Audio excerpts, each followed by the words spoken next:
Hoje a nossa atualização da tarde está começando mais cedo porque a nossa live vai ser às 3 horas, mas temos novidades para falar aqui. Isso porque hoje já sabemos o grau da lesão do Riquelme Felipe, quanto tempo o Riquelme vai ficar de fora. Também tivemos ali novidades com relação ao Isaac, que também saiu de campo do jogo de ontem com dores no joelho.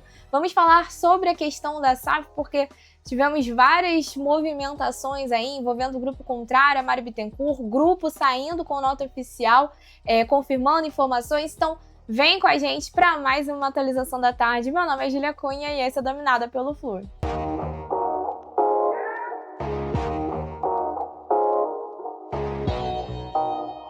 Tô de casaquinho porque aqui em Petrópolis o clima já tá aquele clima serrano de frio, mas vamos iniciar a nossa atualização.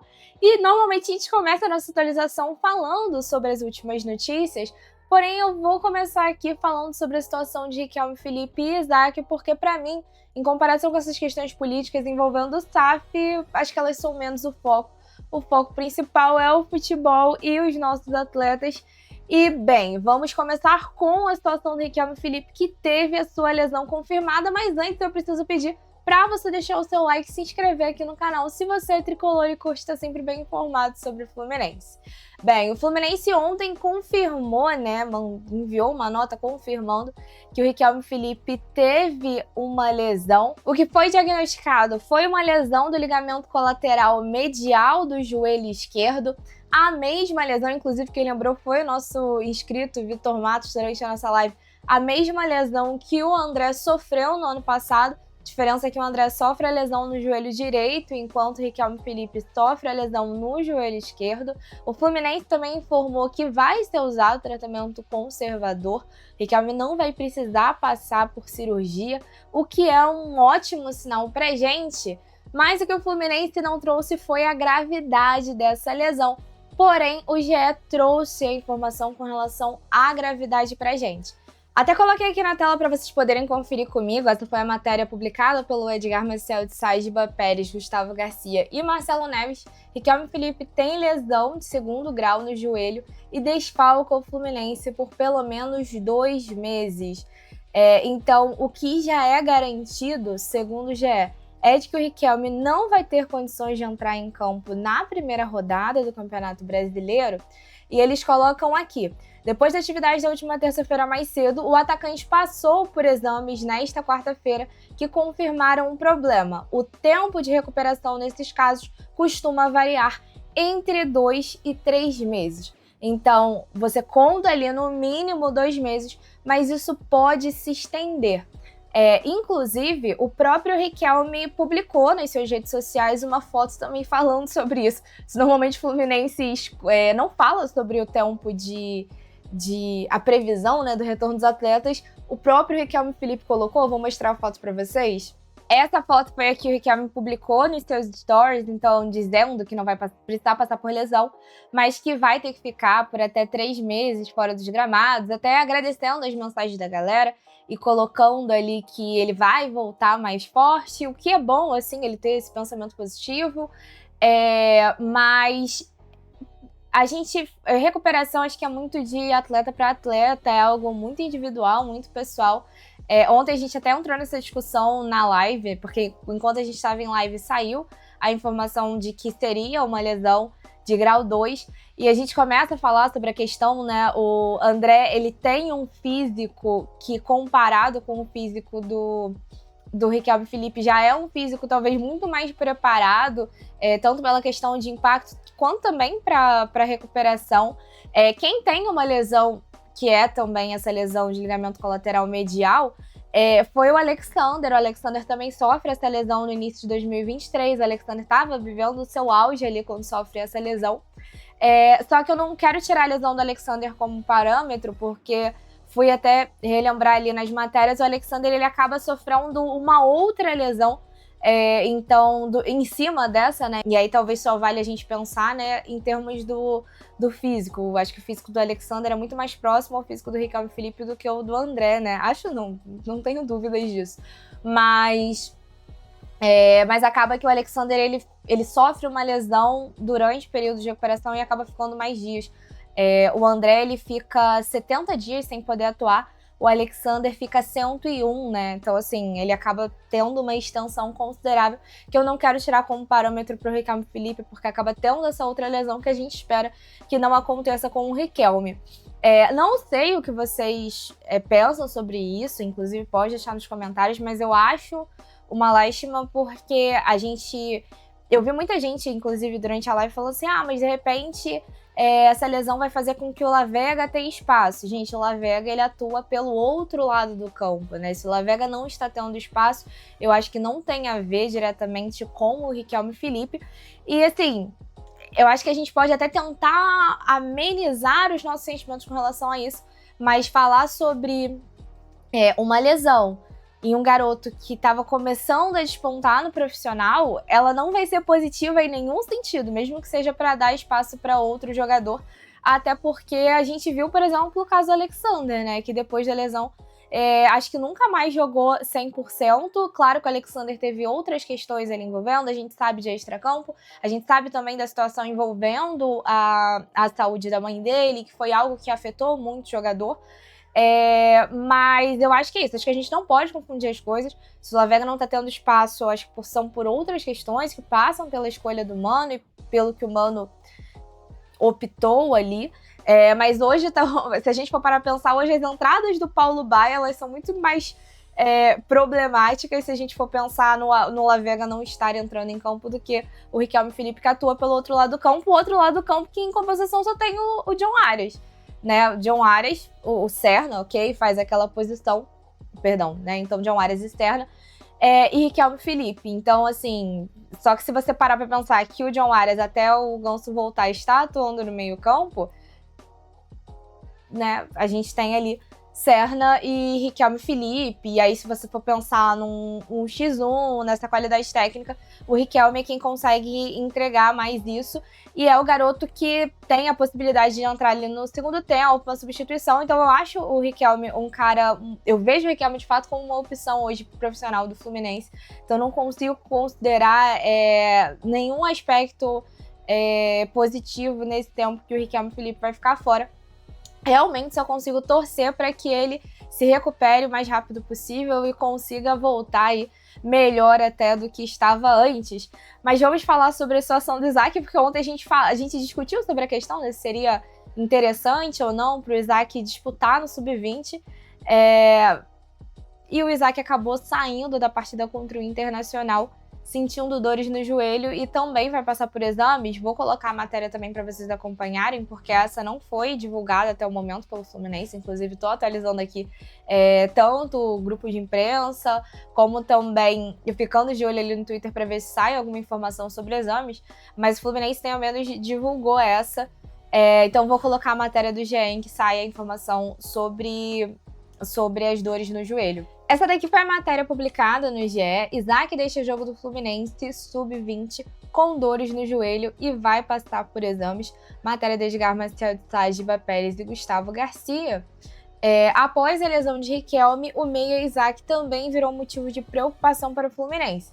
O jovem de 18 anos, que estava integrado ao profissional, foi emprestado ao Sub-20 para a partida contra o Internacional pelo Brasileirão da categoria nesta quarta-feira. Ele deixou o gramado após dores no joelho e passará por exames nesta quinta-feira para saber a gravidade. Então a gente ainda não sabe exatamente o que aconteceu, né? Na outra a gente tinha ali a informação de como tinha sido, o Riquelme passa por uma dividida e tudo mais, que a gente só sabe que ele deixou o campo com dores. Tô aguardando aqui, como falei pra vocês, pra ver se surge alguma atualização.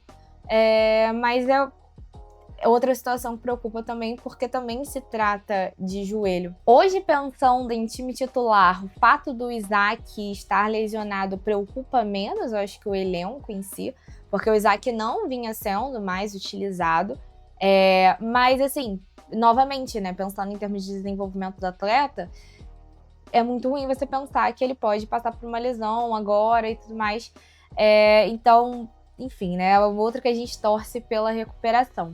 Agora, pra gente falar sobre a questão envolvendo o SAF, ontem a gente falou sobre isso na nossa live, mas surgiu mais atualização sobre o caso. O Diogo Dantas, do jornal O Globo, publicou uma matéria dizendo que cada vez mais o Mário Bittencourt está ficando isolado por conta das discussões internas ali envolvendo o SAF, em que parte de um grupo não apoia.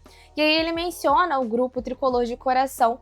Ele fala, inclusive, que esse grupo panfletou contra a SAF no jogo de ida da final do Campeonato Carioca. Inclusive, eu falei com vocês que eu não vi esses panfletos pessoalmente, mas encontrei imagens que a galera compartilhou no Twitter, vou mostrar pra vocês. Esse daqui é um tweet da Flu Resenha também, repercutindo a matéria que foi publicada pelo Diogo Dantas.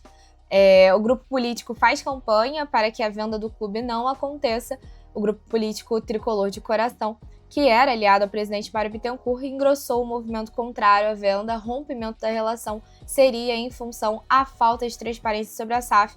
E aí esse foi o panfleto que foi distribuído ali no jogo da ida. Então, questionando ali os torcedores se você realmente sabe o que é SAF e colocando algumas questões que envolvem a SAF. E aí, o que acontece? Na matéria do Diogo Dantas, ele fala como nesse período político, que é um ano de eleição, e o ano em que o Mário Bittencourt está tentando implementar a SAF, quanto é ruim para ele. E aí ele fala sobre um isolamento e por ter um racha desse grupo, Tricolor de Coração, que era um grupo aliado ao Mário Bittencourt. E essa matéria tomou repercussão a ponto do grupo publicar uma nota oficial falando sobre isso. E aí eu vou colocar a atualização ali que o próprio Diogo Dantas traz no dia de hoje. Então essa daqui já foi a matéria também publicada no jornal O Globo pelo Diogo. Nessa quinta-feira, o grupo político aliado admite racha no Fluminense, mas diz que a maioria apoia o presidente na condução da SAF.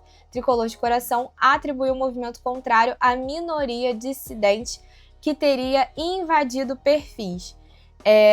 E aí ele fala, né, sobre a questão da divisão, da discussão sobre as SAFs, e aí emitiu um comunicado alegando que a maioria dos sócios ainda apoia a diretoria. Segundo a nota do grupo, uma minoria com acesso às redes fizeram as publicações contrárias à SAF, à venda da SAF, mas a maior parte ainda apoia a condução do presidente Mário Bittencourt sobre o tema. Inclusive, houve panfletagem no Maracanã, como eles mesmos haviam informado ontem, né, o jornal o Globo.